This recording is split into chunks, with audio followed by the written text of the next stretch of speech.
L'histoire commence en février 2023. Achraf Hakimi, célèbre footballeur international marocain évoluant au Paris Saint-Germain, rencontre une jeune femme de 24 ans sur les réseaux sociaux. Les deux échangent pendant plusieurs jours via Instagram, puis sur WhatsApp. Après des discussions jugées amicales, il l'invite chez lui, à Boulogne-Billancourt, un soir où il est seul à son domicile. Son épouse, l'actrice Hiba Abouk, est à ce moment-là en voyage à Dubaï avec leurs enfants. Malgré l'absence de plainte formelle, le parquet de Nanterre décide d'ouvrir une enquête. Le 3 mars 2023, Achraf Hakimi est mis en examen pour viol. Il est placé sous contrôle judiciaire, sans détention provisoire. Il lui est notamment interdit d'entrer en contact avec la plaignante. Pendant de longs mois, l'instruction se poursuit. Hakimi garde le silence en public. Son entourage reste discret. Mais en janvier 2025, presque 2 ans après les faits, le joueur décide de s'exprimer. Dans une interview accordée à un média français, il déclare qu'il est victime d'un piège, d'une manipulation, voire d'un chantage. Il affirme que tout ce qu'il a fait ce soir-là était consenti, et que l'histoire a été montée de toutes pièces pour nuire à sa carrière et lui soutirer de l'argent.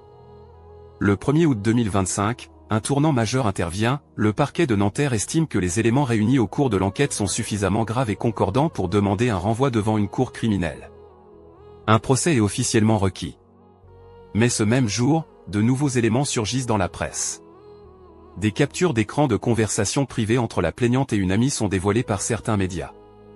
Dans ces échanges WhatsApp, on découvre des propos troublants. La jeune femme semble parler de façon très décontractée de sa rencontre avec le joueur, évoquant même des intentions de le séduire pour obtenir des avantages ou de l'argent. Des phrases comme « on va le dépouiller » ou « je vais coucher avec lui et filmer » sont attribuées à la plaignante dans ses messages, ce qui, selon les avocats de Hakimi, jette un sérieux doute sur la sincérité de sa plainte. Les soutiens publics commencent alors à émerger. Kylian Mbappé, ancien coéquipier de Hakimi, affirme qu'il n'a jamais vu le joueur avoir un comportement déplacé envers les femmes. Il ajoute qu'Hakimi, même sous l'effet de l'alcool, restait respectueux et réservé. Le club des avocats marocains s'en mêle aussi, dénonçant des violations des droits à un procès équitable. Ils évoquent une instruction qui s'est éternisée, une couverture médiatique à charge, et un manque de preuves matérielles concrètes. Aujourd'hui, la situation reste en suspens. La décision revient au juge d'instruction, soit classer l'affaire, soit ordonner le procès devant une cour criminelle. En attendant, Achraf Hakimi continue de clamer son innocence. La plaignante, elle, maintient sa version, bien que son image publique ait été fortement écornée par les révélations de ces derniers jours.